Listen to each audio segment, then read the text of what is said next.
Tara, G! Hindi na kailangang mangibang bansa para White Christmas ay maranasan. G tayo sa Mexico, Pampanga kung saan marami nang masusubukan tulad ng glide rink. Panoorin sa report ni Katrina Son.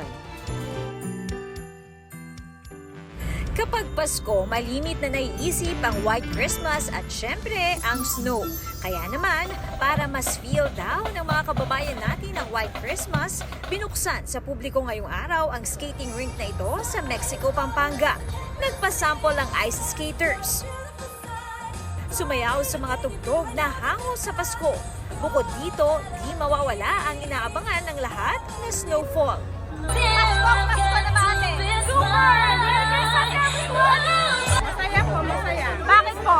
Dahil parang nasa Amerika tayo. Sobrang saya po. Napipil ko na po yung Pasko natin ngayon. Talaga naman na Paskong Pasko na at mala White Christmas ang feel sa lugar.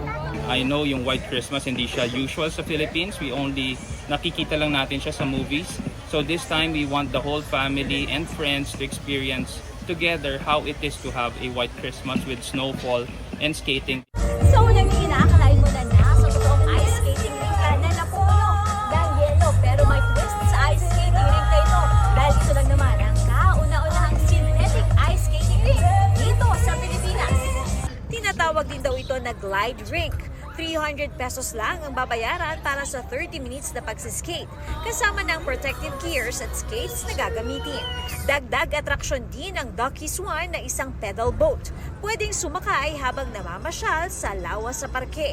Hindi rin mawawala rito ang mga pailaw, iba't ibang rides, maging ang kanilang perya, tunnel of lights, at kapag pagod na sa pamamasyal, may food stalls din dito.